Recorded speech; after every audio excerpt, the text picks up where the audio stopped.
Welcome to the Hugh Hewitt Show. I am guest host Kurt Schlichter.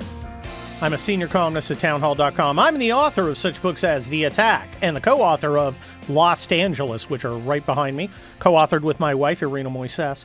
I am also a trial lawyer of 30 years and, most significantly, a retired United States Army infantry colonel who, in fact, was deputy commander of the brigade that's been activated to defend the people of Los Angeles.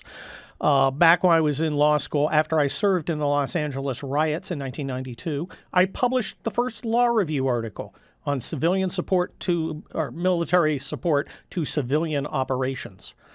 So I have a little bit of familiarity with this. I don't think there's a better day you could have got me. Because I've been there. I've done that. I know what's going on. I see what's going on. And I think a lot of other people don't quite have the same perspective. So I'm going to help you work your way through it. A lot of what's going on is confusing. A lot of what's going on is meant to be confusing. The first thing to understand is the central reality of what's happening. Look, I live in the South Bay of Los Angeles. We don't let this nonsense happen down there. I'm surrounded by wealthy people who don't put up with this stuff. As I mentioned in one of my town hall columns, the people around me would gladly call the SWAT team the minute some poor person came into their town and knocked over one of their "Hate has no home here" signs. So I'm not in the violence. In fact, about 99% of LA is not in the violence. Now, the left will tell you, oh, there's no real violence, but also it's a massive uprising at the same time. There is violence. It's very much contained to downtown and some of the other outlying jurisdictions, outlying towns. Remember, there's about 20 million people in the Los Angeles area, right? Maybe 5,000 of them are anarchist communists, criminal scumbags who are out in the street doing violence, trying to change American politics through acts of violence. I mean, think about that. That's what we're hearing, and we're hearing it from some of our political leaders. We're hearing it from people like Karen Bass. Karen Bass, well, she's got a recipe to stop the violence. Listen up. It's cut number 9.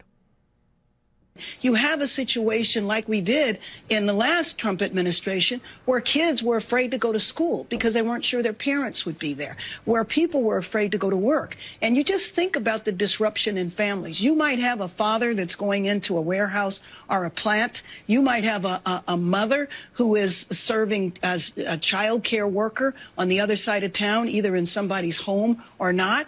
You disrupt the entire ecosystem. You impact our overall economy. If people are afraid to go to work, this is a city of immigrants. If they're afraid to go to work, you are going to hit our economy in a way that is completely unnecessary. This is a problem that started on Friday morning when the raids happened. This did not need to take place.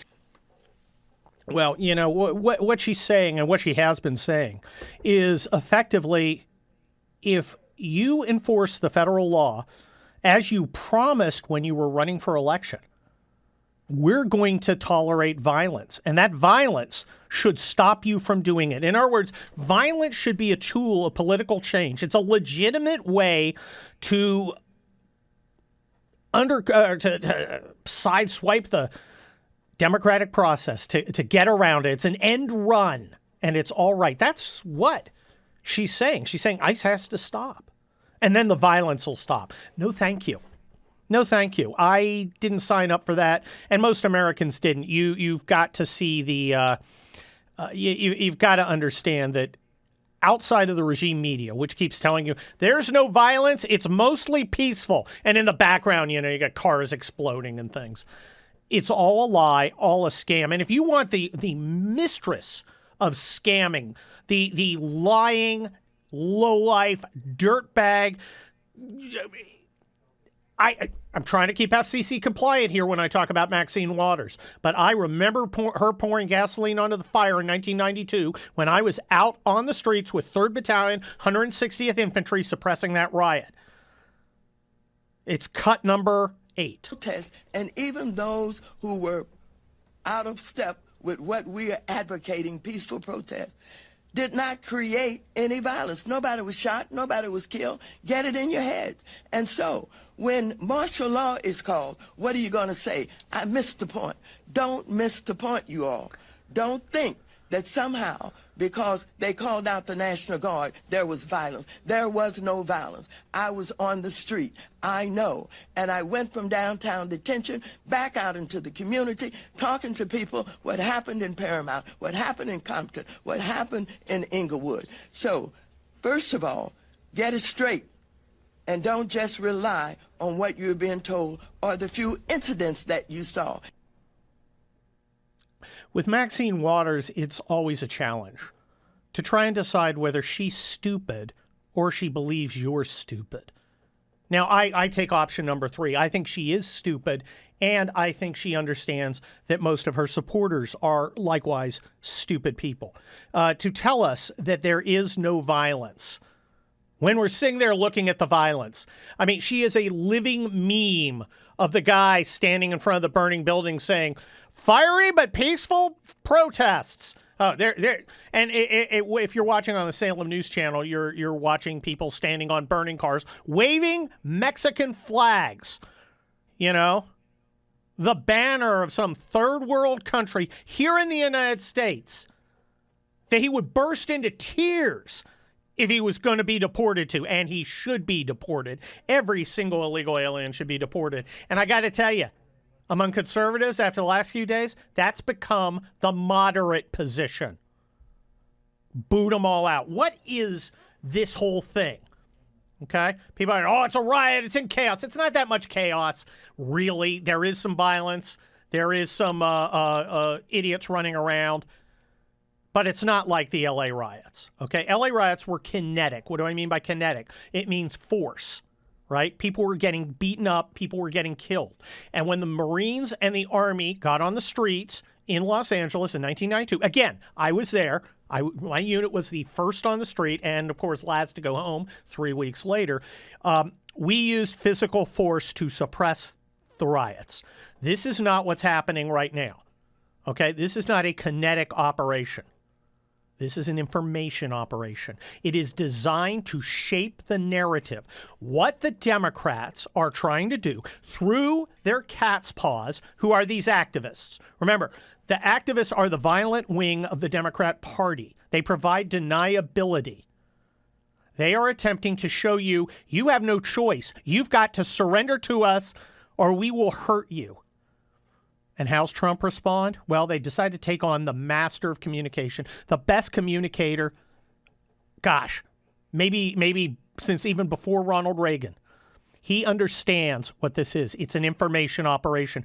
By mobilizing the National Guard, by bringing in the Marines, he has shown, no, I will not be pushed around. I will not let these anarchists win.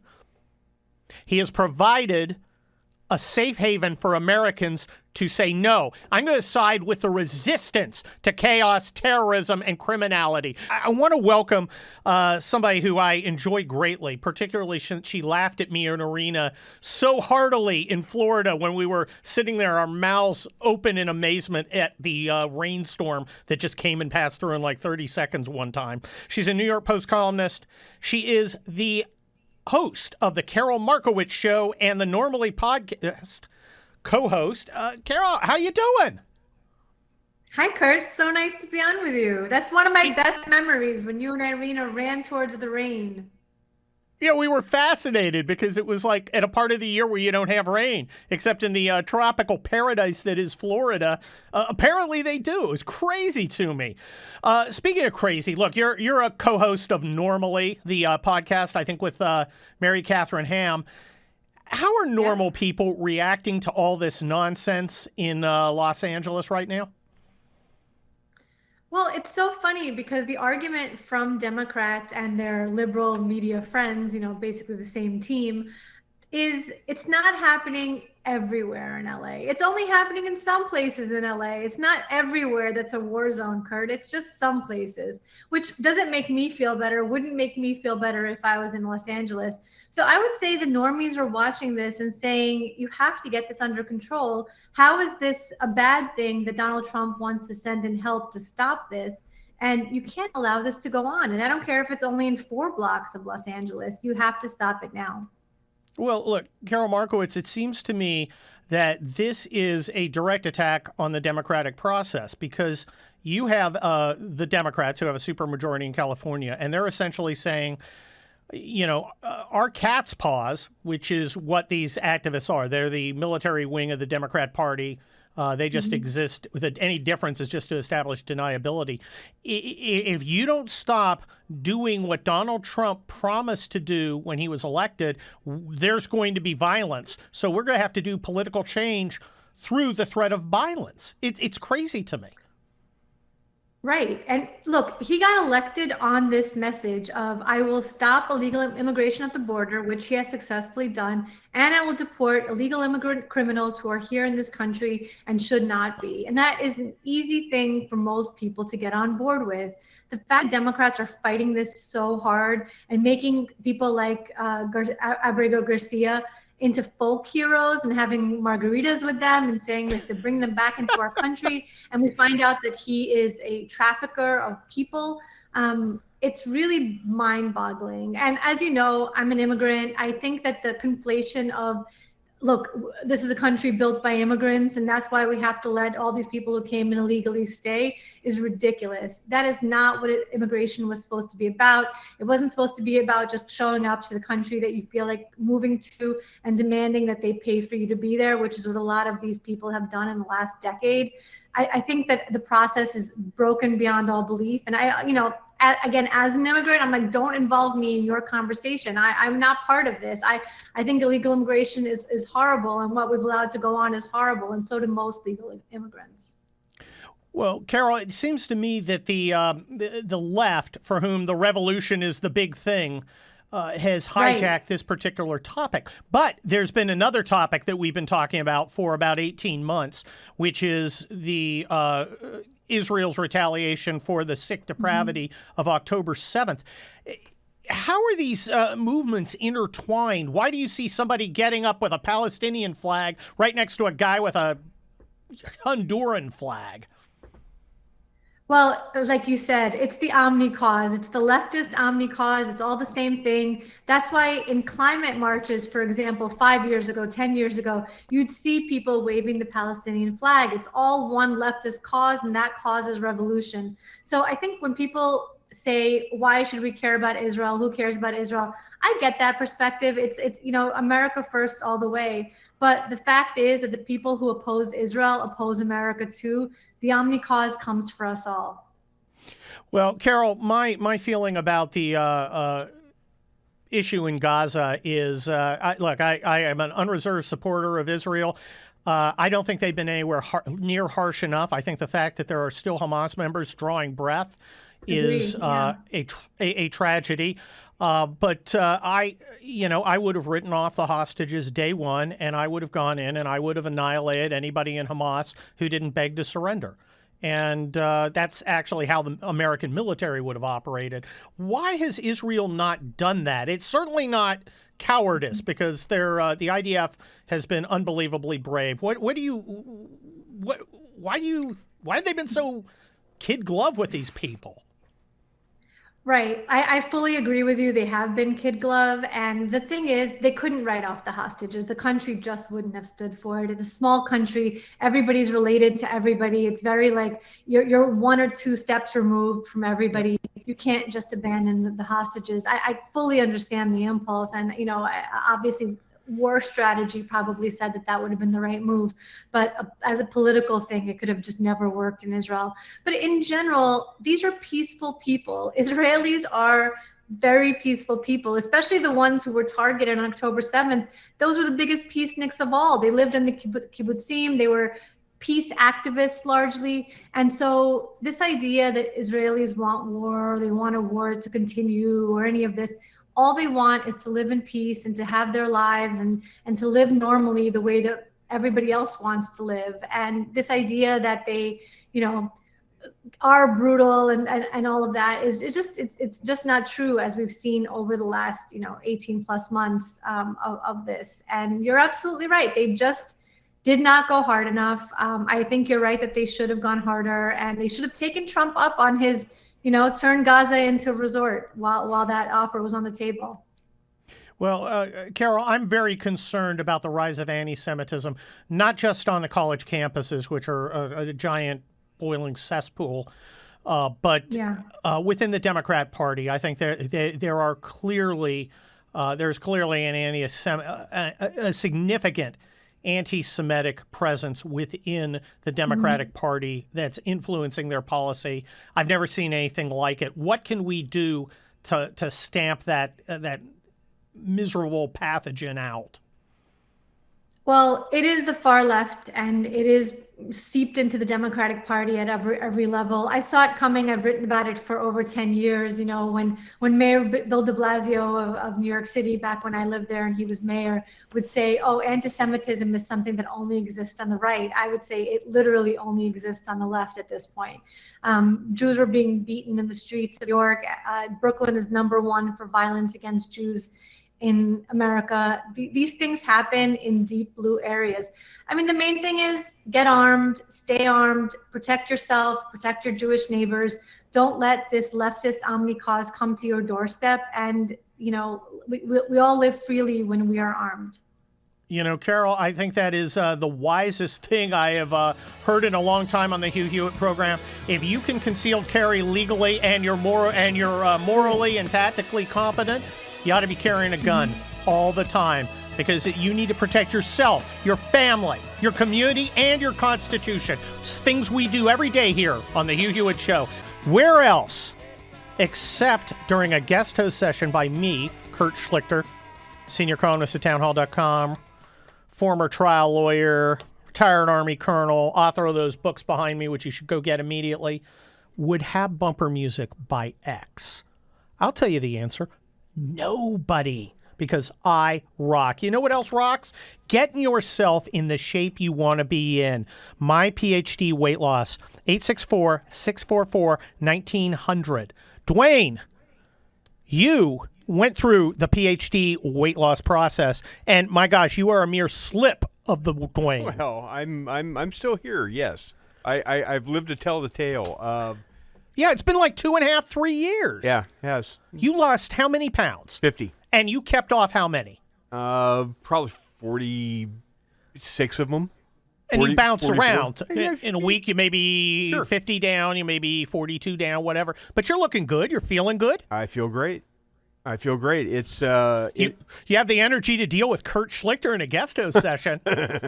Have the energy to follow the news cycle that is just 24/7 and nonstop. Does it count as exercise? The stress of it, I guess it can count as exercise, and I guess in some weird way you can. But I've been going on walks. I'm going on bike rides. I'm not going near the federal building in Santa Ana. You get that's a good for sure. run. You could get a good run with all the damn communists, weirdos, perverts, losers, mutations, and other key demographics for the Democrat Party.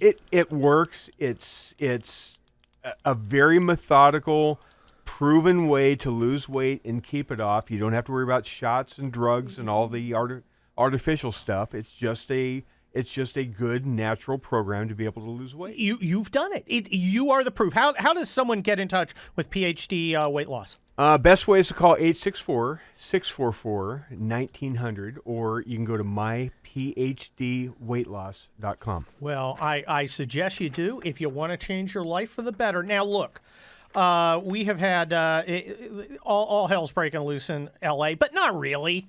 It's only in certain places. It's bad, but it's not like the L.A. riots. Dwayne, how you're not a military guy.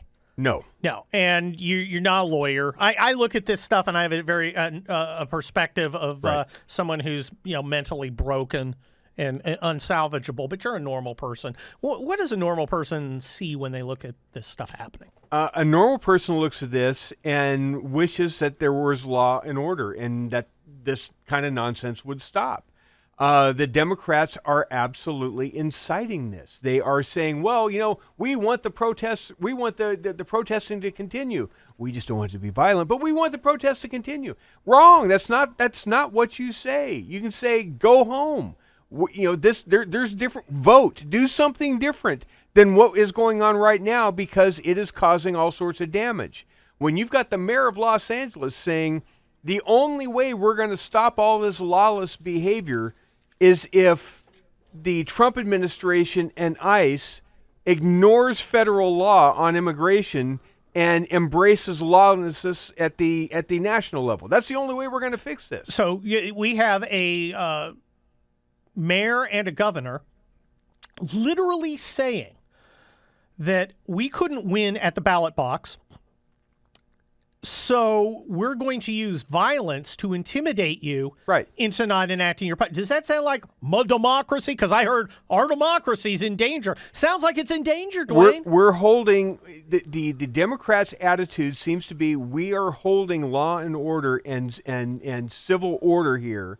We are holding it hostage until you throw the borders wide open and let us import whoever we want to import, regardless of where they come from or whether or not they're allowed to vote. We'll decide what the law is. You don't get to make the laws. We are going to decide what we're going to enforce and what we're not. And until you allow us to break the national law, this unrest is going to continue. And it's not our fault. Well, Dwayne, part of the beauty of this is Donald Trump sees through this, and he's not playing. And he's saying, well, here's what I'm going to do as you destroy your own city. I'm going to bring in the military and have them ready. I'm going to have them guarding federal facilities so you can't do any damage to me. And I'm going to let you deal with your own cities, idiots, with your own cops. You can get the LAPD and the LA Sheriff and the CHP out there, and they can go deal with these rock-throwing semi-humans. Right. We're just going to guard our facilities and let you beat the hell out of each other. Enjoy! That call from Gavin Newsome asking to declare a disaster area is going to be absolutely fun. I'm joined by a regular here on the Hugh Hewitt Show, the Dispatch's senior political writer, David M. Drucker. You can follow him at David M. Drucker on the Twitter machine. David, let's get right into it. How is the current chaos in Los Angeles playing out among the Democratic Party? Because I see some cracks happening with John Fetterman. A little later, we're going to talk to Ro Khanna, and he may have some things to say that are not quite the party line. So what's happening with the Democrats? Yeah, it's been interesting to watch. It's really a good test for whether or not they have sort of learned any quick lessons from the 2024 election in terms of how you talk about stuff like this. Because whatever your points of view are on the extent of the protests or riots and who's at fault, the number one thing you want to do here is condemn them and say that anybody who commits acts of violence or worse should all be arrested. I think really they're trying to figure out what to do, because there is so much from their perspective that they're tackling. It's not just, what do we say about violence or violent protests? It's what do we say about the moves President Trump has made, some of them unusual for presidents, to federalize the National Guard and send in the Marines. The federalization of the National Guard hasn't happened since 1965. Something President Trump didn't even do in 2020 when you had. Hold on, David. Hold on. Colonel Schlichter here, federalized 1992 with the 3rd Battalion, 160th Infantry. Also, former commander of the unit, or deputy commander and acting commander of the unit that got mobilized. Author of the first law review article on military support to civilian operations. Somebody is giving you bad info. No, it's stuff that I've read. I lived through those riots as an LA native, and I appreciate that you corrected me. I think my point still holds in describing what the Democrats are going through, and that it is rather unusual, and that Trump didn't even do it in 2020 when the riots were a lot worse and a lot more widespread. So when you ask me, what are they doing? I don't think they know what they're doing yet, because I think that they have, real issues with how Trump has chosen to respond to this. I think most voters will not, or at least the majority of voters will not. I've been making that point when I've been asked about this. I think when you look at his support, when you look at the support for his policies to combat illegal immigration and beef up border security, there's been a lot of support for actions like this when he talks about doing things like this. And it's always possible that after a couple of weeks of this, some people will have second thoughts and change their mind. But nobody should make that assumption. And I think Democrats, some of them you've seen go to the reflexive place, just focusing on the president and his response and not on the protests and the riots and some of the reasons that sparked the decision to send in the National Guard by the president and not the governor. I'll say one more thing, Kurt. I think if Governor Newsome would have been smart, he would have done it himself.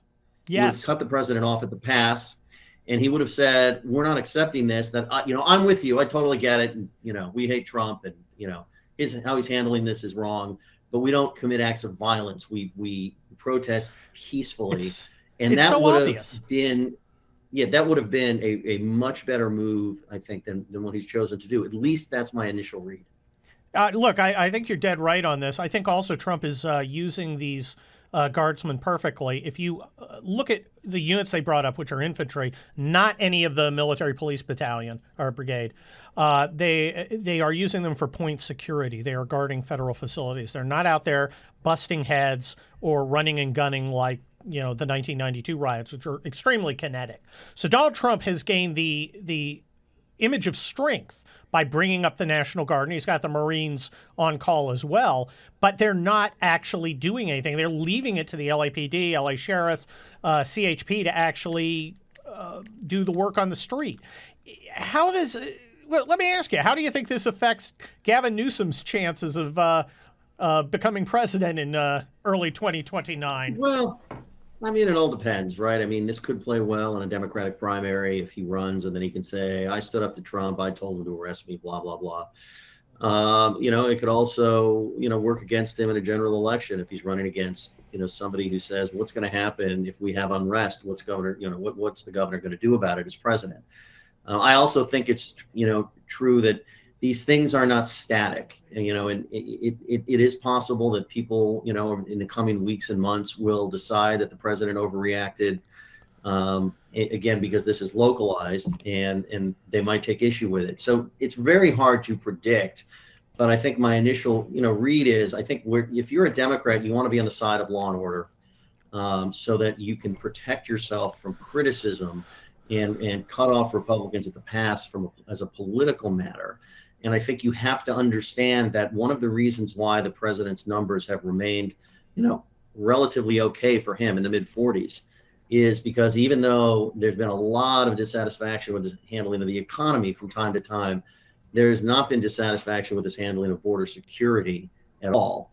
And I just think they have to deal with the reality of it, or they have to be very smart and strategic and be good at threading the needle between saying that we're not going to stand for riots, but we think that the president is going about this in the wrong way, and be able to lay that out in a way that voters will understand.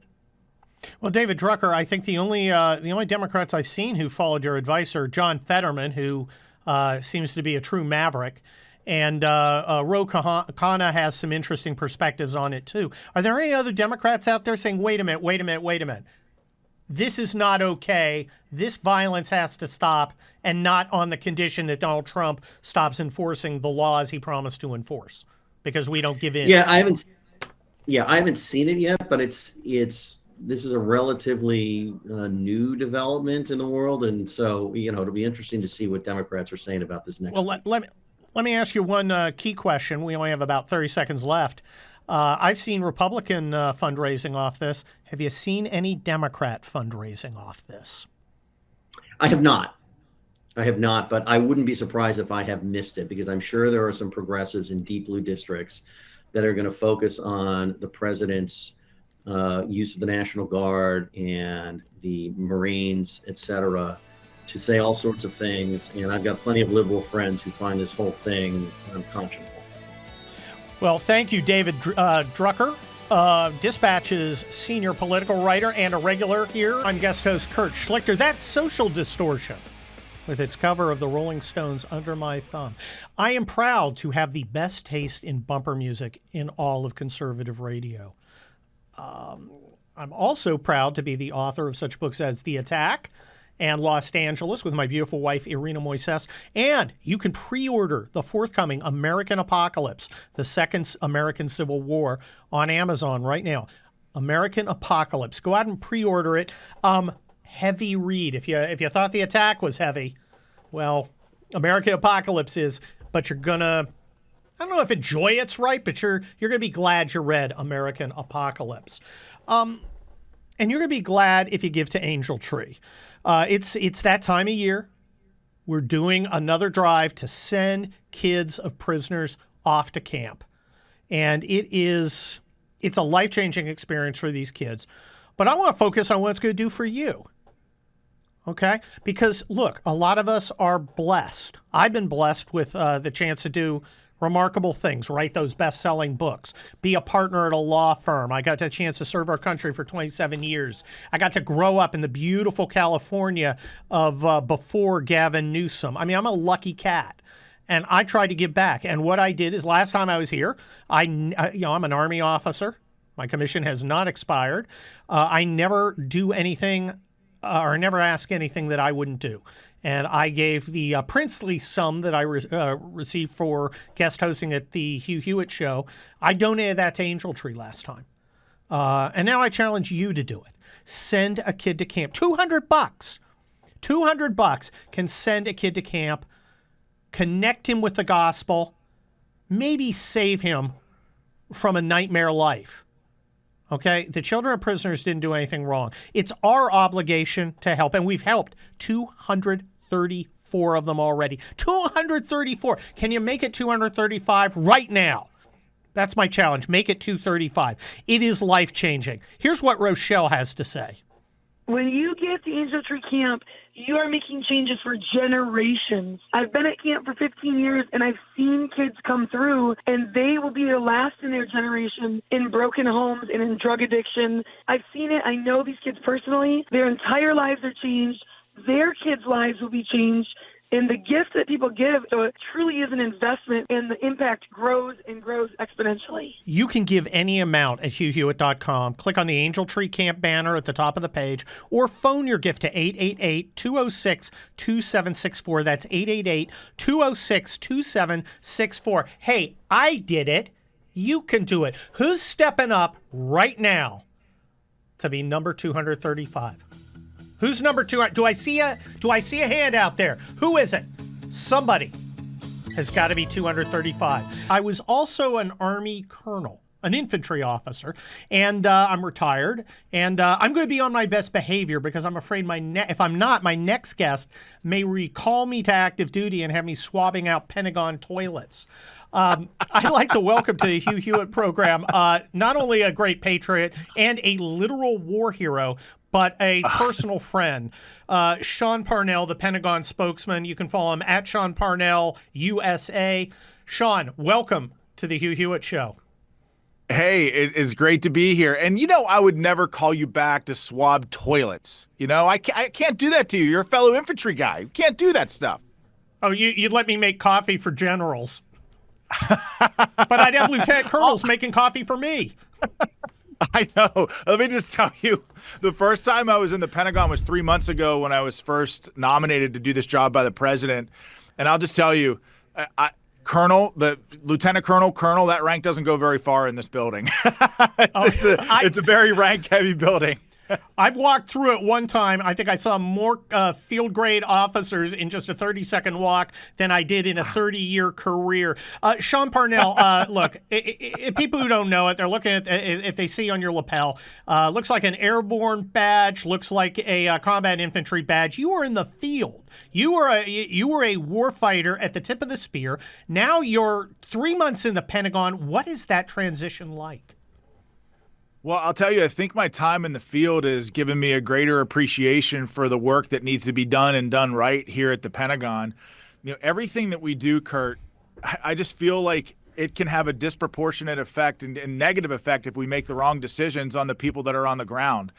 So for me, as someone who spent 485 days in combat, was wounded in Afghanistan along with 85% of my platoon. I came back, went through the medical retirement process, but during that process, I became the battalion rear detachment commander, where I was responsible for notification of families of the fallen and taking care of our country's wounded and training young soldiers to go to war. I feel like I've during my operational time in the Army, experienced frontline combat, but also experienced what the fallout of war was like at home. So I've seen the full gamut of the effect that this policy has on warfighters and their families.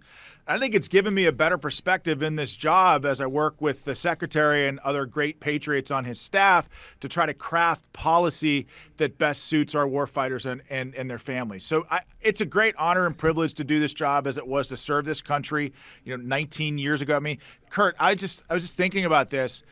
It's my Alive Day today. I was wounded on June 10th. Yeah, I know. It's crazy. June 10th, 2006, 19 years ago, I was wounded in service of this country. And even knowing what I know now about combat, like I would volunteer to serve this country again in a second. It was the honor of a lifetime, and it's an honor to continue to serve it now. Well, Sean Parnell, I think one of the things, it's on us as veterans to explain to civilians. The civilians support the troops, but we've got to explain to them why. And I never stop being impressed by the young Americans I worked with. I've seen the statistics of what you guys under Secretary of Defense Pete Hegseth have done. Your recruiting numbers are up, but the thing that gets me is I'm looking at the video of the troops in Los Angeles, and I was the deputy commander of the brigade that primarily got called up about 12 years ago. I knew those guys, but I'm looking at them. They're fit. They're squared away. They've got the right uniform on. They've got all their equipment. They're not walking around smoking and joking. These are professionals, and they're sitting there while they have a member of Congress berating them. And they're sitting there, and they're just total pros. I don't think the American people fully appreciate it, but I think they want to. Yeah, I mean, first of all, to your point, only 0.4% of this country, we talk about the gap between the American people, those who enjoy freedom on a day-to-day basis and those who protect it. Only 0.4% of this country served America during the longest period of war in our nation's history. And that means a very heavy burden was being carried by a very small percentage of men and women who raised the right hand to volunteer to serve this country. And they deployed, and they deployed again, and they deployed again. And now a lot of those people who deployed during the height of the war are now senior non-commissioned officers and officers who are leading young soldiers in Los Angeles right now. So when you get the question of, whether or not they're trained or they can handle sleeping on the floor for a little bit. Don't even get me started. These are the best trained. Go ahead. Sean, a roof? Warmth? It's dry? No rocks? I mean, la-di-da! What are we at the at the Getty Center? Come on. I saw Gavin Newsome tweet that out, and I'm like, soldiers sleeping on the floor. I'm like, these guys got roof over their head and air conditioning. They're already ahead of the curve. But the point is, like, these National Guard soldiers are the best trained, some of the best trained soldiers and warriors in the world. They train to defend the homeland. They're well equipped and they're well trained to handle this mission. And by the way, the whole reason why they were deployed, this debate between Governor Newsome and President Trump is 100% right, as is Secretary Hegseth, in sending the National Guard in. We could not get a commitment from Governor Gavin Newsom to use local law enforcement to protect our federal agents. When we could not get a commitment from the Democrat governor of California, President Trump stepped up to lead, and so did Secretary Hegseth, to send National Guard out there to protect federal buildings and protect our federal agents who are out there enforcing the laws that Congress passed. So they're doing their job in a nonpartisan way, but we can't get commitments from a Democrat governor of California to protect them. I'm sorry. If you're a politician out there and you're not standing up for our federal law enforcement officers who are just enforcing the law, we're going to do it for you, because the American people deserve a life, liberty, and the pursuit of happiness. They shouldn't have to be surrounded by violence and chaos. So we're going to step up and do everything we can to protect our federal officers out there enforcing the law, and protect the American people and their prosperity and property as well.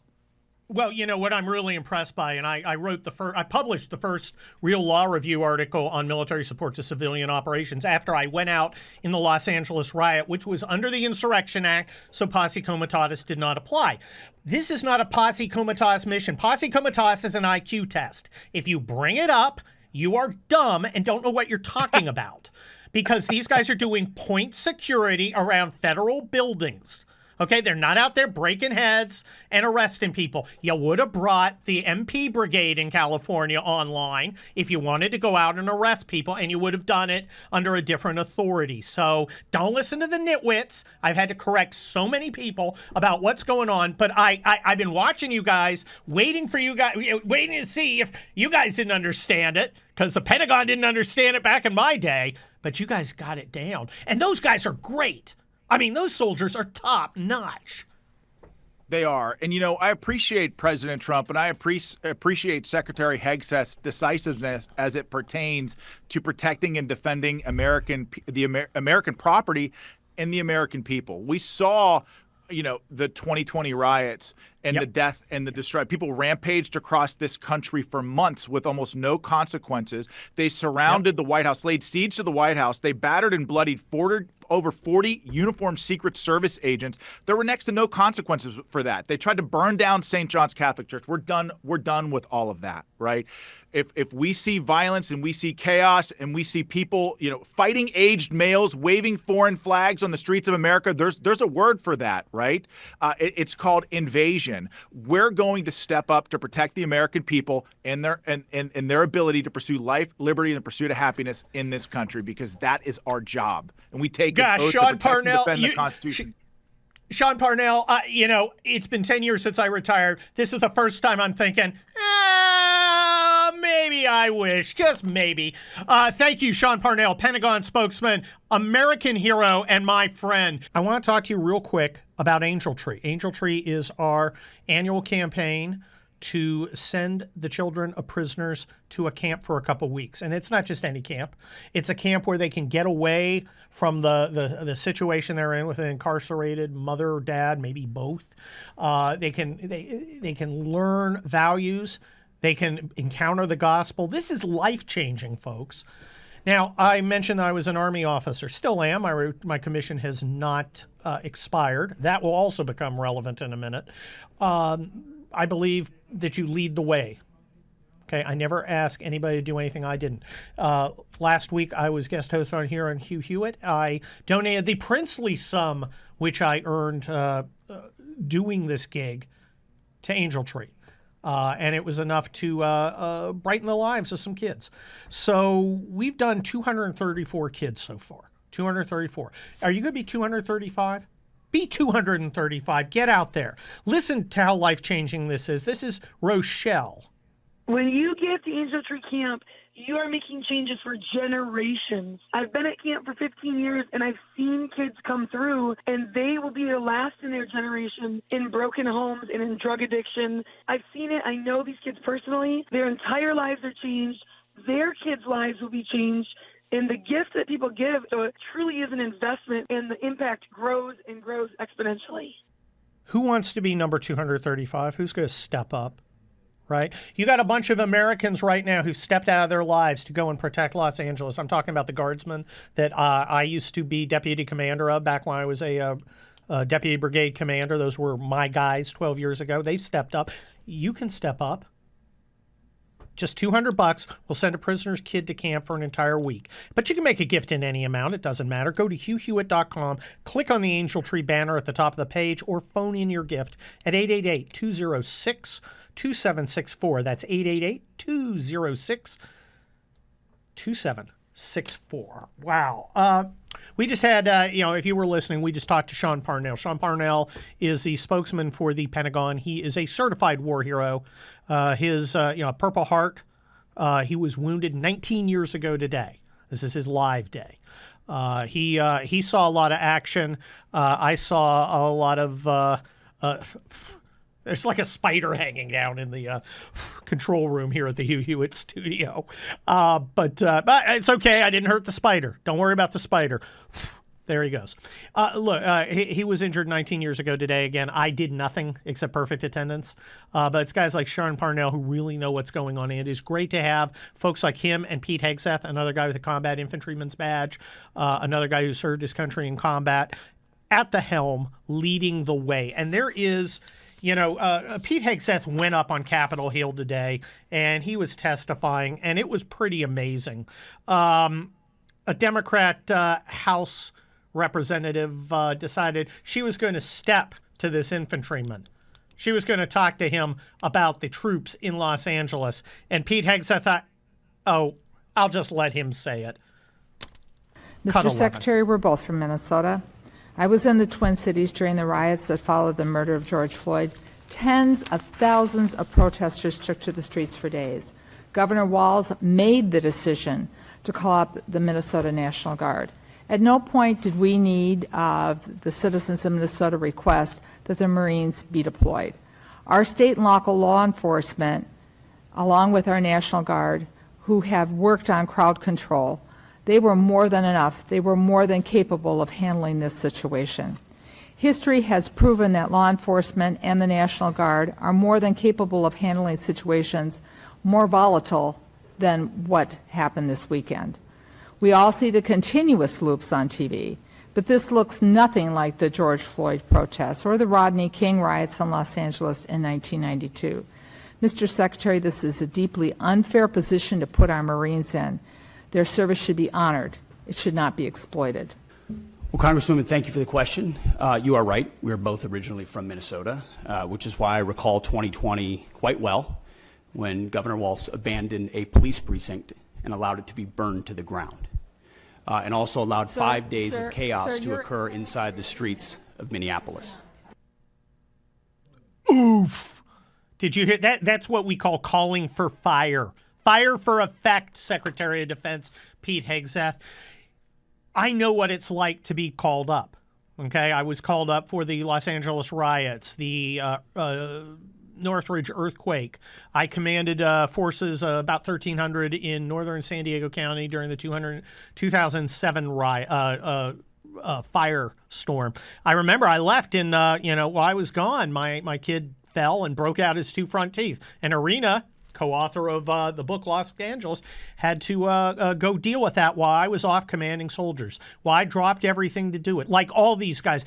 What do I look for if I'm looking for good soldiers? Okay? A lot of people, you guys look at them, you support our troops, but you don't know what to look for. Let me tell you what to look for.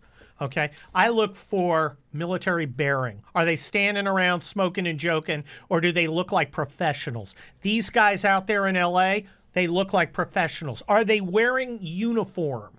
Right? Are they wearing the same gear? Do they have their combat equipment? Does it look junky? Does it look like they've never worn it before? No.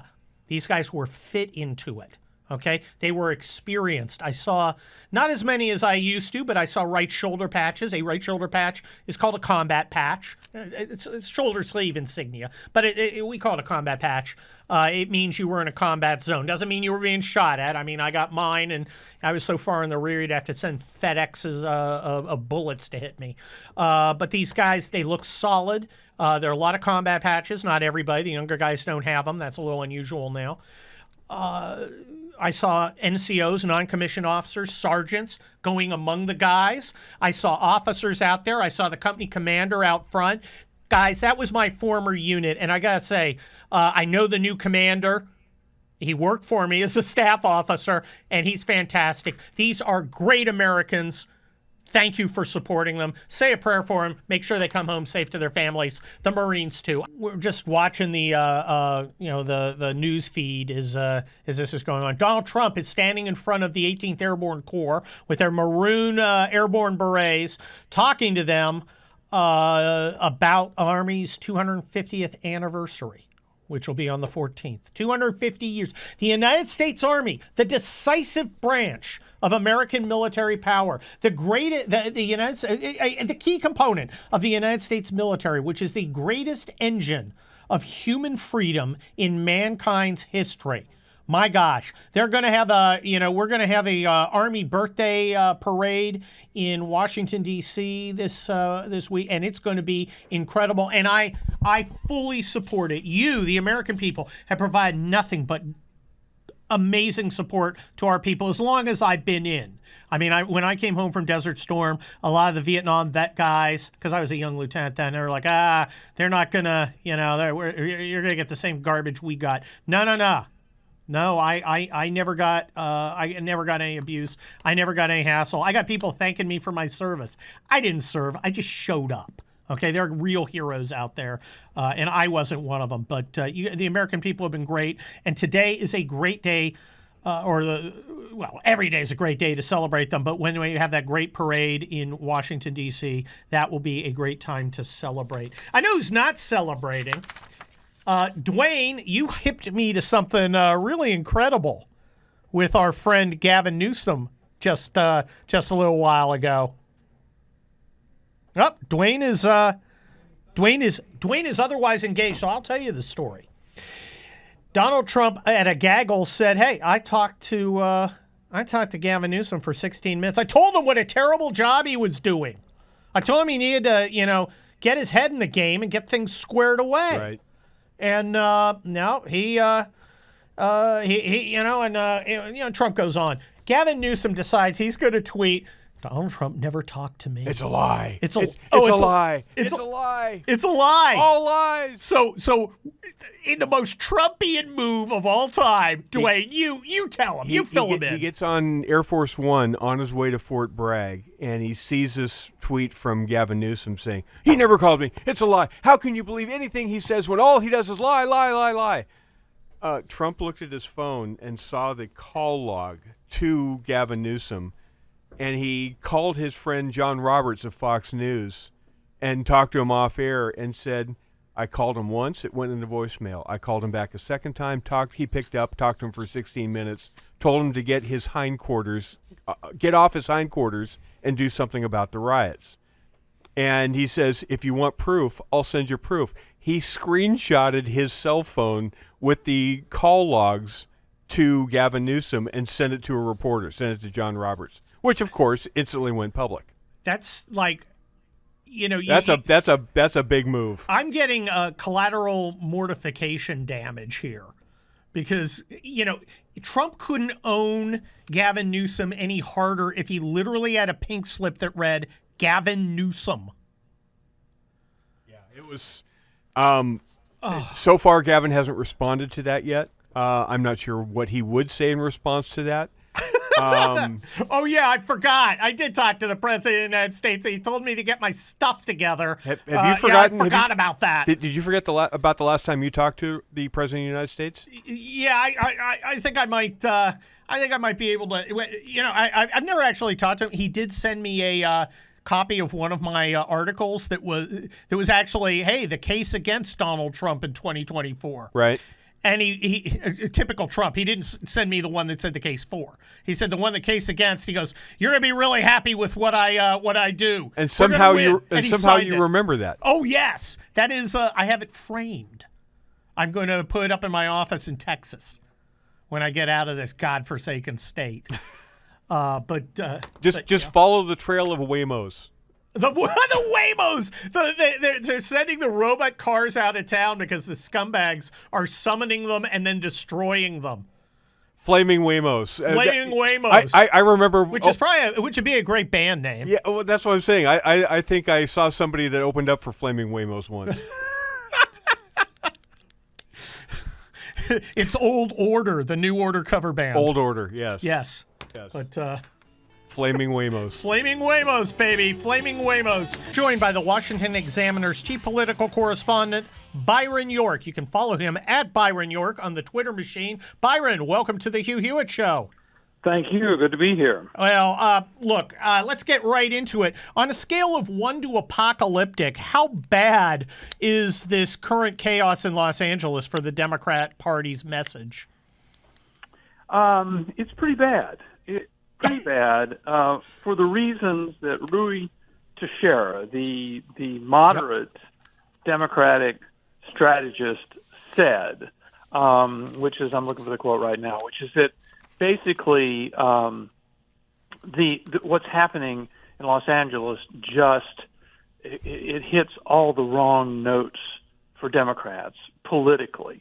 The chaos in Southern California, this is Teixeira, could have been designed in a lab to exploit Democratic weak spots, combining the issues of illegal immigration, crime, and public disorder. So I kind of think that's right. And they have managed to be on the wrong side again. Well, Byron York, I kind of wrote yesterday in a town hall column called "L.A. Chaos is an Illusion and Trump Will Not Fall for It." I wondered, did Trump kind of bait this reaction by indulging in extensive ICE operations in Los Angeles? Because frankly, I think this is, and I know it's cynical, but politically, this couldn't be better. Not the optics, not the imagery. I mean, you got foreigners waving the flags of their garbage homelands around as they loot Apple stores, presumably because they don't like ICE following the law. It's not good. No, it's not good. And I think the foreign flags, just as somebody, I'm in Washington D.C. right now. Just the foreign flags as somebody from not around there watching this on television, it's like an irritant. And I think for so many Americans who are watching this, it will be an irritant. Of course, the burning cars and all of that, and the argument that Trump is inciting this by enforcing immigration law is something that I think that people just sort of naturally find wrong. Let's just say wrong, ridiculous, whatever, wrong. So I just think they've found a way to be on the wrong side of an issue again. Well, there are at least two Democrats who don't seem to be falling for this. John Fetterman, who has now adopted the Maverick role, came out and said, "Hey, we can't be supporting this." And I think we're going to talk to Ro Khanna a little later, but I think he's going to have some interesting things to say about it that aren't exactly on board with the message. Have you heard of any other Democrats getting up there and going, we can't be for looting 7-Elevens and throwing bricks at cops? Well, this is interesting because I was just writing something that I saw Representative Ted Lieu, the Democrat from California. Yeah, my rep. Say. He's mine. He's yours. Okay. Well, he said about 35 minutes ago on CNN, he was talking about the lawsuit that the governor of California, Gavin Newsom, has filed against Trump, saying that Trump's order of the National Guard was illegal. Oh, God. And that the plain reading of the law is that it's an illegal order. Now, and I suppose everybody knows that, in the United States, U.S. military personnel are not bound to follow illegal orders, right? So Ted Lieu said, and I'm giving you an exact quote, "This is very important. I ask every National Guard member to read their orders, read the law, and then decide for themselves if they are following an unlawful order." Okay, Byron, I'm going to try and keep this FCC compliant. Ted Lieu is a colonel, not of the Army. He's an Air Force colonel, and he's a judge advocate. Okay, a lot, and let me tell you a secret as a infantry officer, but also a civilian trial lawyer who wrote the first published law review article on military support to civilian operations, who actually went on missions instead of sat at my desk like Teddy Boy, that is the stupidest thing I have ever heard, and I am biting my tongue not to break into a line of profanity that would get this network bankrupted, because that is the stupidest thing I have ever heard, and it's even shocking it's shockingly stupid even for Ted Lieu, which is, and you can't limbo under the low bar that moron said. Oh my God! I have to say, I was kind of amazed. Yes. When I heard it. Jeez. And I wrote it down and tweeted it out, and then I thought, well, I got to make sure I have every word correct. So I found the recording of it,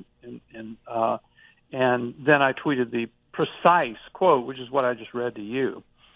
But the idea that we want every National Guard member to decide for themselves, and if you decide it's an unlawful order, you just take off. That is really amazing. Well, look, you can tell this is a guy who doesn't lead soldiers, who doesn't care what happens to his soldiers, who's simply posh. It's embarrassing. Okay, as a United States Army officer, my commission still exists, that someone else who holds a commission would say something not only so transparently stupid, but also self-serving. Byron, if you want to touch base later for some colorful commentary, I can think I supply get it the off. idea. I can supply it when it's not FCC covered. Holy cow, that is the dumbest thing I've ever heard, and I've dealt with Congress for a long time. Well, you should be able to find the audio out there, video and the audio out there. It's floating around. It's about half an hour ago. Oh wow! How does this, Byron York? How does this set us up for the 2026 elections? What effect do you think it's going to have, if any? Well, I mean, I always hesitate to, so far ahead of time. I hesitate to say something like that, but I do think it's pretty clear that we've gotten consistent polling that most Americans agree with Trump's goals as far as immigration are concerned. First, to stop the flow of illegal border crossers, and then to deport a lot of people who are in the country unlawfully. Well, Byron York of the Washington Examiner, our chief political correspondent, thank you so much for joining us on the Hugh Hewitt Show. That's Loser in honor of Ted Lieu, the stupidest man in Congress, and Congress includes Mazie Hirono. My mind boggles at how dumb his legal advice to our troops is. He's a JAG. He's a colonel in the Air Force, thank God. I need a mind cleanser. Something from somebody who knows the deal. Rhett Rasmussen was a naval officer. He does Best Hot Grills, okay? My friends at Best Hot Grills have a lot of special events. They're incredible, okay? I've used them. They are so good. There's a lot of important days, Father's Day, coming up where, what does your dad want? Does he want another tie? No. He wants a Best Hot Grill. Go to besthotgrill.com.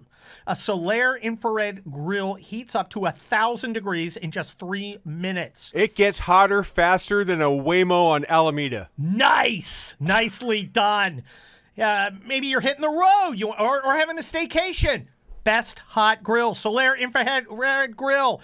All Solaire infrared grills are made in the USA. They're built to last. They deliver the wow that everybody likes when they get a gift or a major purchase.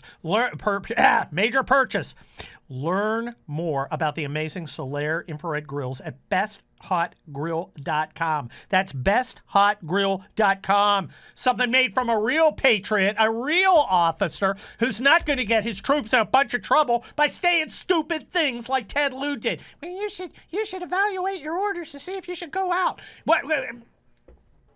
Way to get somebody thrown into Leavenworth, dummy.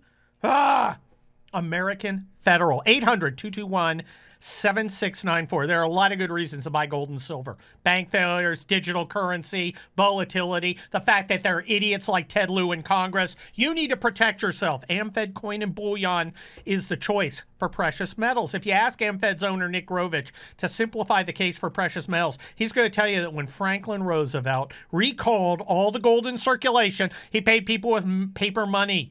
A $20 gold piece got $20 in paper money, okay? That $20 bill wouldn't even fill half your gas tank now, but that gold piece is worth over $3,300. Call AmFed, 800-221-7694. Nick's been in this industry 44 years. He provides transparency and fair pricing, builds trusted relationships. AmFed Coin and Bullion, 800-221-7694. AmericanFederal.com. That's AmericanFederal.com. I cannot express how stupid Ted Lieu is for telling troops, well, you should evaluate yourself whether it's a lawful order to activate you. Spoiler, it is. I only spent 30 years in the Army, or 30 years as a lawyer, 27 in the Army. I literally wrote the first law review article on military support to civil operations. Let me give you some advice. Do your duty and don't ever listen to Ted Lieu. He's a halfwit. Good God. And in fact, I was deputy commander of the brigade that makes up the majority of the great National Guard soldiers who are now helping to protect the city of Los Angeles. I'm a California resident and have been since 1972 when we had a great governor. Governor Ronald Reagan, and the sun shone and the palm trees swayed and you could live out your dreams in this great state. That's not true anymore, but it might be again because I'm joined by Steve Hilton. He's the Republican candidate for governor. You can follow him at Steve Hilton X. Welcome to the Hugh Hewitt Show.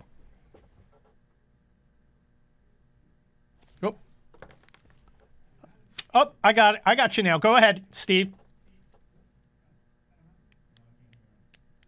I can't hear him either.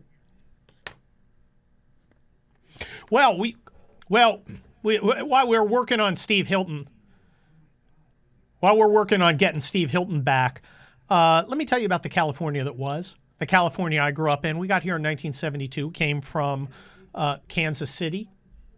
My dad worked at Folgers Coffee. He had some Folgers Coffee patents, and he got transferred to South San Francisco. We moved into San Mateo. Now, that's on the San Francisco Peninsula, about halfway between San Francisco and Silicon Valley. And I got to tell you, it was paradise. It was kind of a weird paradise because we lived in a place called the Highlands, and all the houses were like this mid-century modern stuff. Hipsters buy them now for like $2 million. I didn't have one of those. I had a regular house. But to me, normal houses, like the Brady Bunch, it looks weird to me.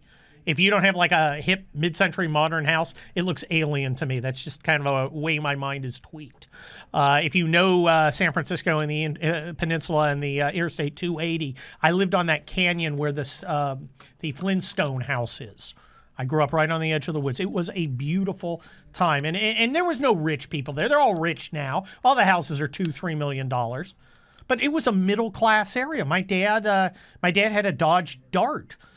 For a while, he had he cut a chunk of shag carpeting out and put it on the seat because the seat was worn out. He bought it used,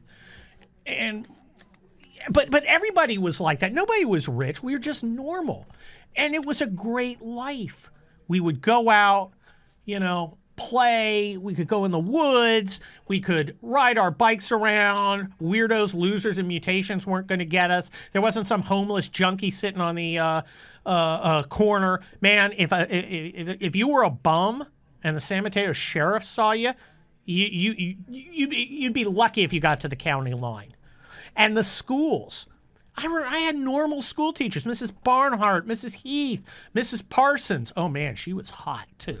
She looked like she was one of those 60s girls with like short skirts. She was probably 23. She looked like she was 82 to me. I was in second grade. But we go in there and everybody's clean. Everybody's alert. You don't have anybody acting out. We never had anybody expelled. Oh, we got Steve Hilton back. Steve, welcome to the show. I'm so sorry about that. We figured it out. It's great to be with you, Kurt. We saw each other in person not long ago, and now it's great to join you on the magnificent Hugh Hewitt Show. Well, I'm glad you're here because I've got to say, man, Gavin Newsome is handing you a golden opportunity between his failed leadership of the fires, his disastrous handling of the train to nowhere, and then this insanity in Los Angeles. Yes. When are Californians going to wake up and say, let's get back to the California that used to be, the one I grew up in? Well, my plan for that is a very specific answer. November 2026, when they elect me governor. And in fact, just as you were talking there, I mean, it reminded me of the theme of my campaign, which is golden again. We all know that this state was the golden state in every sense, not just the name that we all use to describe it, but what it really represents. The absolute best of America, the place you come to follow your dreams. In many ways, the American dream was the California dream. And of course, as you say, that's just gone up in smoke. Literally now we see with these riots.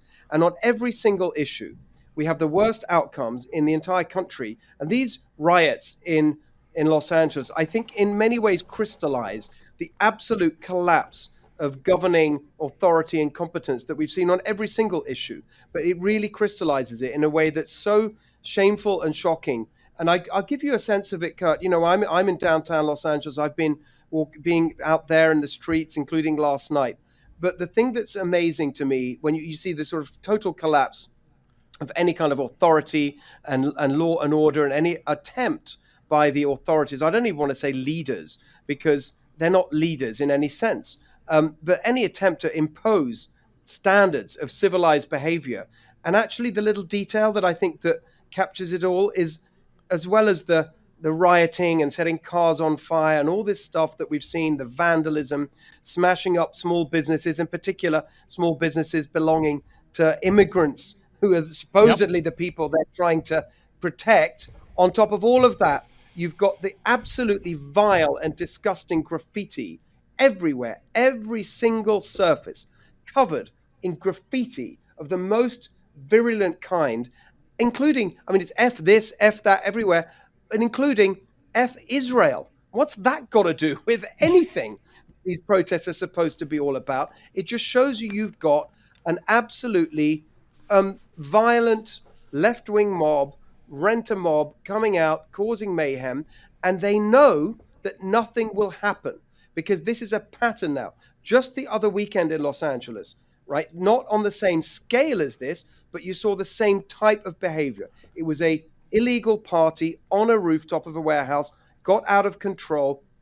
You then had hundreds of people marauding around a neighborhood, doing exactly what we've seen in the last few days, smashing up property, vandalism, attacking small business, setting cars on fire, commandeering a police vehicle and covering it in graffiti, jumping up and down on the symbol of what should be law and order. What did the police do a couple of weekends ago? Nothing. Literally nothing. They stood back and let it happen. Not a single arrest was made. I mean, that's what, so no wonder you get this kind of behavior when people know that there will be zero repercussions. And that's what we've got to change. We have to restore respect and discipline and order in this state. It's the foundation of a civilized society. Well, Steve Hilton, as governor, you would be the commander-in-chief of the California National Guard when it was not in federal service.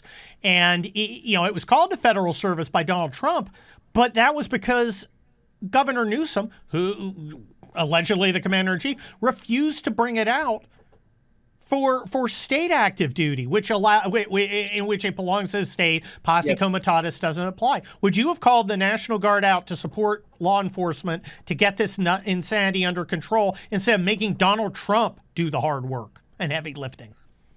Well, look, what's the point here? The point is you have to have order. You cannot have this kind of outbreak of anarchy because everyone knows that once you let it break out, it will just metastasize and get out of control, which is the scenes that we saw over the past few days. You have to clamp down on it straight away. And because if I were governor today, I would have seen the total failure of LA authorities to clamp down on that incident I was talking about just a couple of weekends ago. So I would have immediately said, I don't have confidence in local law enforcement to handle this situation. So yes, of course, as the governor, it's your responsibility to protect people, to protect communities, to protect property. And yes, I would have done that straight away.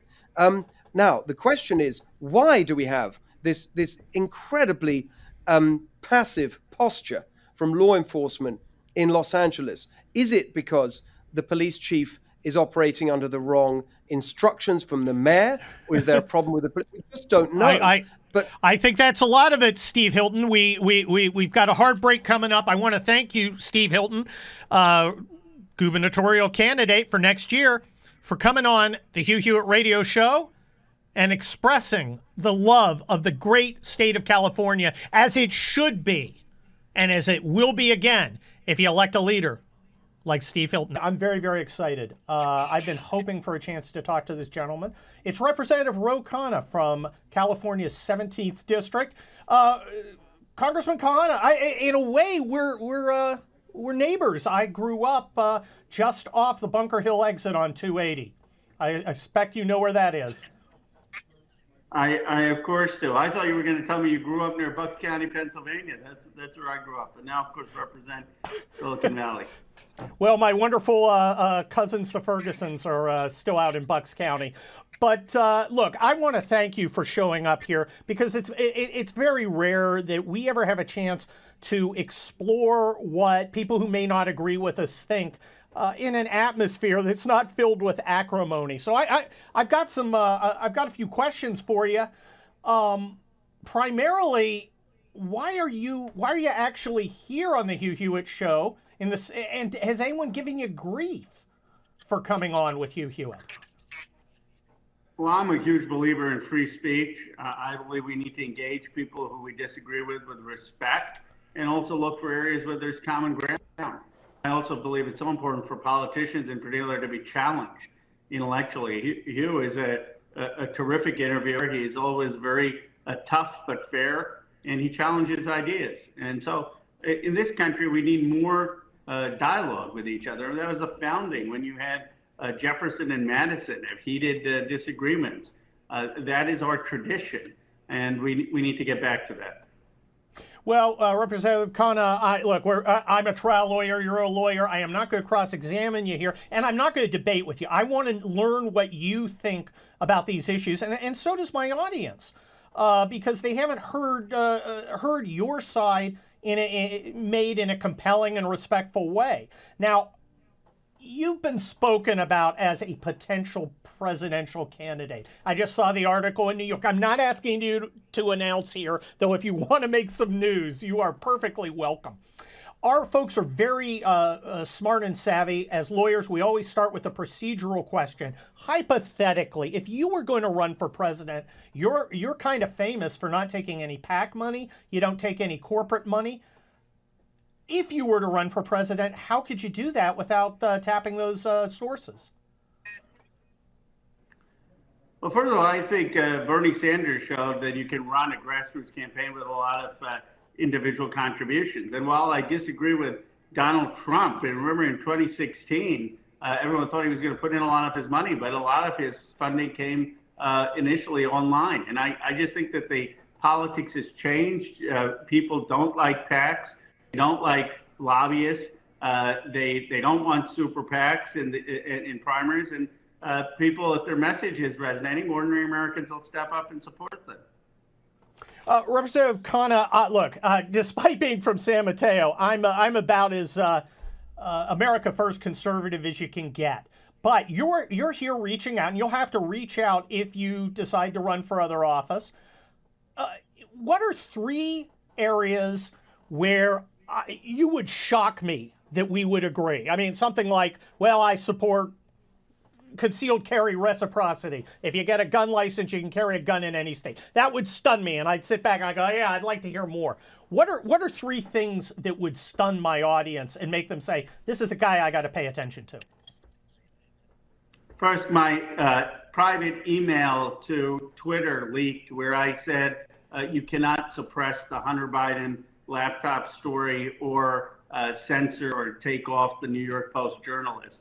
Elon Musk actually published the op-ed, as did the Wall Street, and my email, as did the Wall Street Journal. And they said, we respect Ro Khanna for an absolute defense of the First Amendment. I am a huge defender of free speech, and I have a record on that.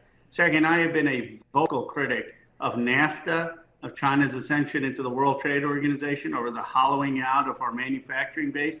I call it for new economic patriotism. I think we need to rebuild industrial capacity in the United States, whether it's ships, whether it is steel, whether it's aluminum. Now, I may have a different view of it than how Donald Trump wants to do it, but ultimately I think we have to be Team America and have a renewed industrial base in this country. And third, I'm against cancel culture. I don't think if you say the wrong thing or you just don't know how to quite word something, or you tell an off-color joke, that should mean, okay, we're not going to talk to you.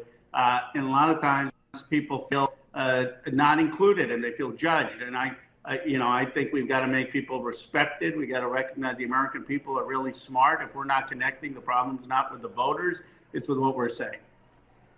Now let's look at the other side of the coin, because you obviously believe what you believe.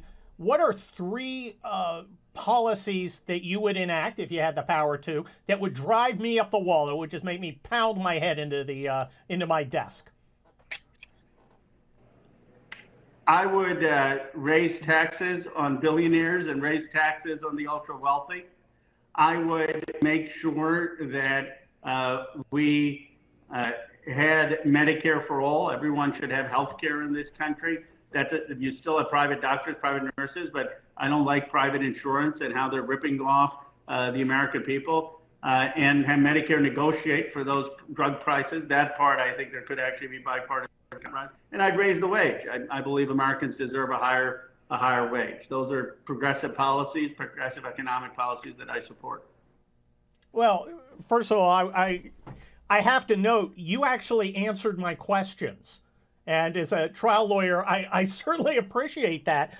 That's kind of a rare skill. Where did you develop your style, for lack of a better word, in being direct and forthright? You know, it gets me in trouble, but I just say what I believe. And I think that so many times people don't like politicians because for 1 minute they'll give you the circle roundabout stuff and you don't know where they stand. And I say if you tell people where they stand, the American people are very, very fair. Look, here's the one thing that I deeply believe in my bones. This is the greatest country ever in humanity. My parents came as immigrants from India. I was born in Philadelphia. They said, go learn about this country's history. Go learn every English language word you can. Go make something of yourself. They were so proud to be American. And I grew up in Bucks County, which was 99% white at that time. And I had teachers who believed in me. I had coaches who believed in me. I couldn't hit for anything. Baseball coach still said he plays. He may hit ninth, but he plays. And I grew up with a love of this country, a belief in this country.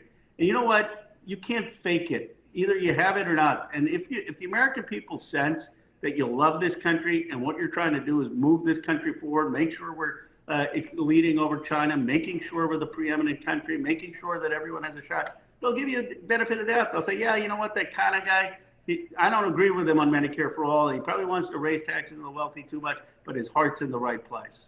That's been my experience. Well, Representative Khanna, we only have a few seconds left. I haven't been able to touch on the big issue in California today. With about 15 seconds, what do you think we ought to do about Los Angeles? Here's a common sense perspective. Unequivocally condemn people who are vandalizing, who are threatening law enforcement or committing vandalism against law enforcement. At the same time, I do believe that the National Guard and the state police should be handling it. We don't need the Marines, but we do need Democrats condemning the violence.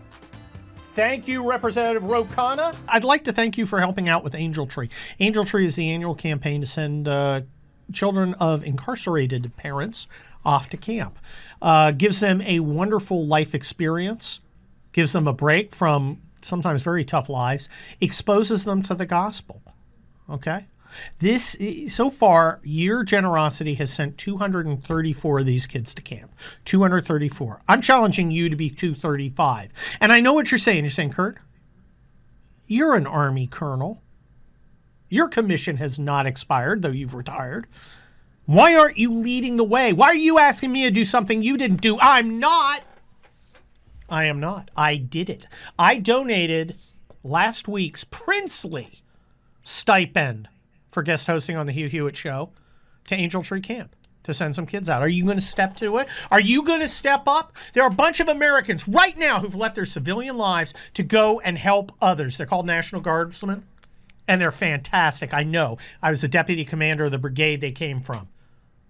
All you got to do is go to click the Angel Tree banner at the top of HughHewitt.com. You can phone in your gift at 888-206-2764. That's 888-206-2764. Just give $200. You send a kid to camp. That's all we ask. Go click that banner at HughHewitt.com. I got some more good news for you. And then I got some great news. Okay, so I'm going to go with the good news first. Remember Terry Moran? He was that regime media guy, this one, from ABC, who hated Donald Trump and everything about Donald Trump's administration. Just hated him. And he said on Twitter, and the problem is he said it on Twitter, or X, okay, whatever. He let the secret out of the bag because you're not supposed to do that. You're not supposed to show the skin. Okay? You are supposed to hide it and pretend you're objective, but he's not. And ABC suspended him. Now it's not renewing his contract. This is a sea change, folks. This is a sea change where the regime media firing a guy because he broke his objectivity. That's crazy talk. He's supposed to be a news reporter, getting out there talking about how, all the Republicans are bad people, are soulless, whatever. Terrible. And they've now fired him. Wow. Let's see if that becomes a trend. And if people start maybe going, perhaps I should be either objective or at least try and fake being objective, because they're not trying anymore. The great news. You remember how they filed a federal lawsuit against Donald Trump? They, Gavin Newsome and his minions, filed this federal lawsuit to keep the Guard from being mobilized. And they filed it in the Northern District of California, which has exactly 0 Republicans on it. No Republicans were appointed to that. He didn't do it in the Central District, where the rioting is going on. He didn't do it in the Eastern District, where Sacramento is. No, he went to San Francisco because San Francisco doesn't have a single Democrat. He drove Judge Breyer, the brother. I believe he's the brother of the former Supreme Court Justice. And then today he puts in a ex parte motion for a temporary restraining order. It's so vital that we need a decision by 1 p.m. without giving the government any time to respond. Okay, procedurally insane. That stuff doesn't happen. I fully expected the TRO to be granted on an ex parte basis. Judge Breyer said, nah, we're not doing that. Government asked for 24 hours to respond. They've got it. And then you guys can respond with an additional reply, Gavin Newsome. And then we're going to have a hearing. All right. And then we're going to have a hearing on at 1:30 on this Thursday about your temporary restraining order. We'll see what happens. Keep in mind that substantively, the case is meritless. I mean, it is ridiculous. But what do I know? I was only a Army officer for 27 years, lawyer for 30, and I only published the first law review article on military support to civilian operations. What the hell do I know? Well, let's see if Judge Breyer agrees. Judge Breyer should laugh this nonsense out of court. That's what should happen. What will happen? Who the heck knows? Because apparently there's a Trump exception to everything. In the law, in politics, in journalism. The Trump exception, folks. Bulldoze those norms, guy. That can't come back and bite you. I'm guest host Kurt Schlichter. I am senior columnist at townhall.com, 30-year trial lawyer. I am the author of The Attack. That's right there. And then Los Angeles with my beautiful wife, Irina Moises. You should go get those books at Amazon. You should also pre-order my new book, American Apocalypse, The Second Civil War. It's a novel, American Apocalypse. It's going to be a great book. I'm really happy with it. It's coming out in July. Go pre-order American Apocalypse right about now. I'm also a retired United States Army colonel. I'm infantry. I was not a JAG. JAGs are looking pretty bad today after that drooling moron who's my congressman, Ted Lieu. He is a JAG in the Air Force, or was, decided to say, well, state and local law. These orders might be illegal, and all the troops should read them and decide for themselves. Way to send some dumb soldier to Leavenworth. Oh, there he is. This idiot. Oh, well, we don't have the sound, and I frankly can't listen to the sound of his voice. Anyone who would so shaft the soldiers by giving them such transparently bad legal advice deserves contempt and ridicule. I mean, Congress is a place that has Mazie Hirono in it. So to be the stupidest member of Congress, right, that is a real achievement. It's just not a good one.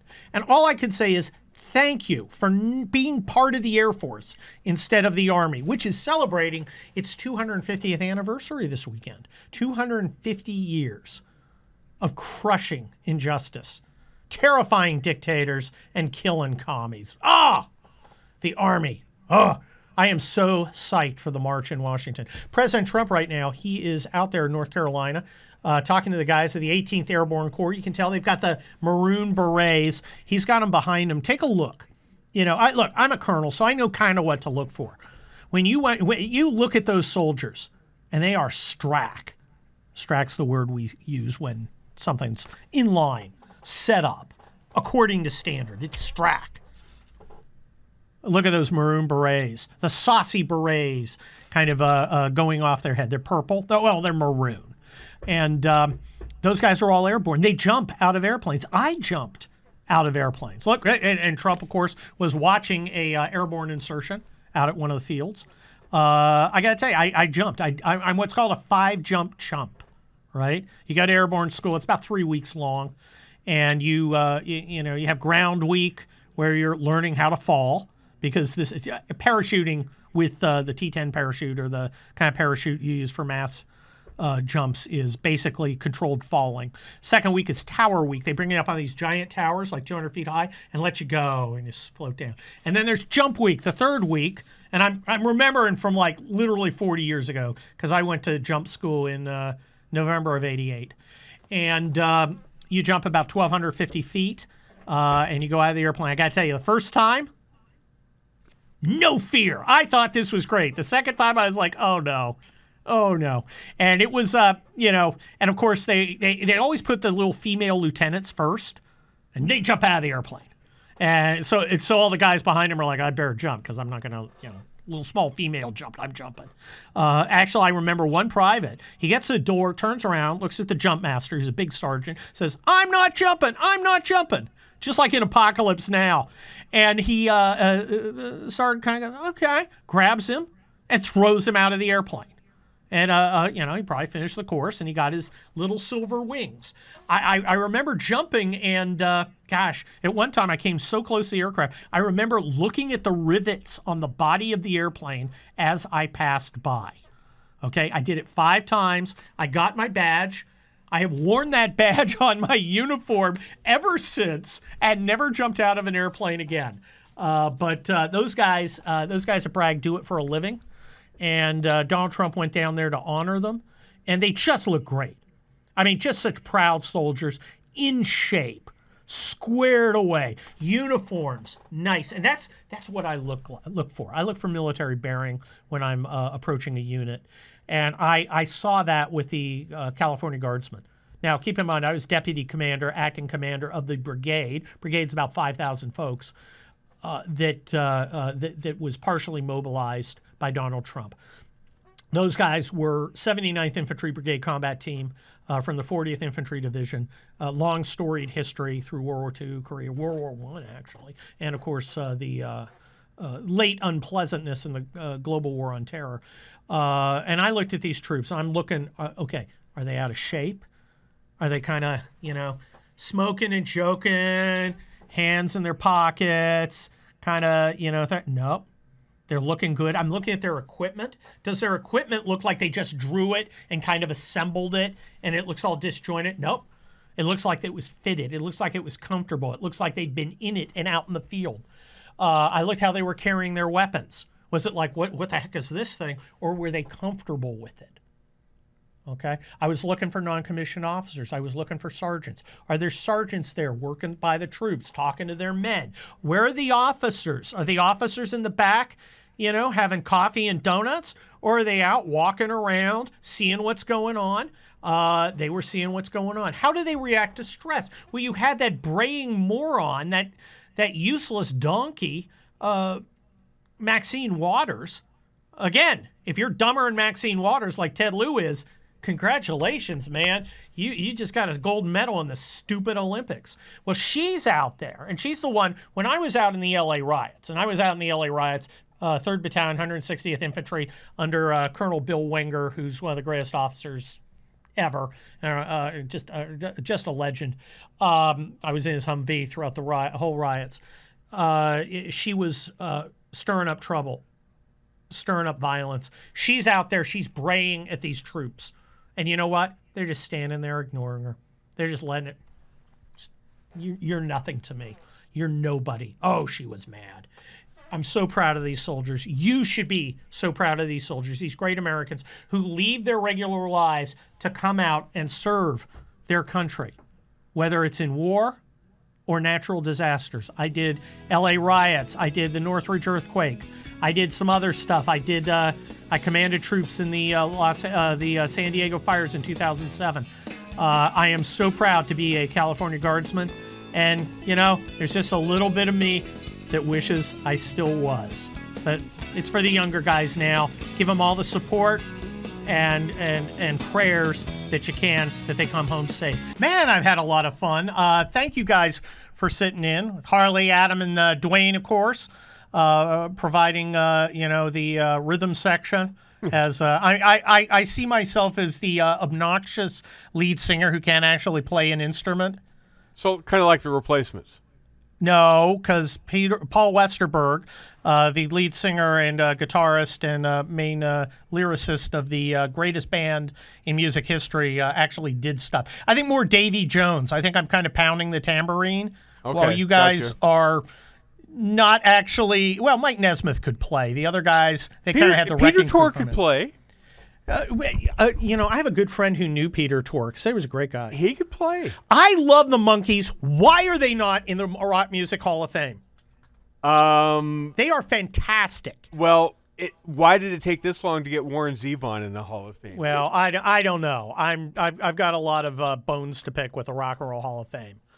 But that is neither here nor there. Hey, Dwayne, what do you think of the show today? You and I planned this in detail. Usually it's totally off the cuff. Well, this one we work this. Okay, so if we're talking about this show was planned in detail, we had exactly 2 more phone calls in advance than we normally do. And right? our normal number is 1. Or none. Our normal number is none. We actually talked twice yesterday. Yes. That's how much planning we put into this show. For us, that's literally all the phone calls we've ever had about the show. We put more planning into this program than Karen Bass and Gavin Newsom did about how to defend the city. Absolutely true. It's like literally what would be the best possible show in all the 20 plus years of the Hugh Hewitt show than to have the guy who used to command the guys who were or acting command the guys who are getting heckled by Maxine Waters. And heckled. Who literally wrote the first law review article on military support to civil operations. How many different media hits have you done in the last 24 hours? This may be 8 or 9. I got a couple more coming. I mean, I got a lot of hits. I bet. I got a lot of hits. I bet. People, for some reason, people want to. I was up at 4 a.m. doing a hit. I did our friend Joe Piscopo, who's in our Salem guy. I got up at 4 a.m. to talk to him. Just a wonderful guy, great team. I guest host for him every once in a while. So just project forward, right? We're hearing the line from Bass and Newsom that the riots will continue until ICE runs away or withdraws or retreats, right? And they're not going to. So if they're not going to, how many days of this kind of stuff before Bass and Newsom fold and they have to crack down? I think it'll be the weekend. Probably. I think it'll be the weekend. Hey, guys, thank you all so much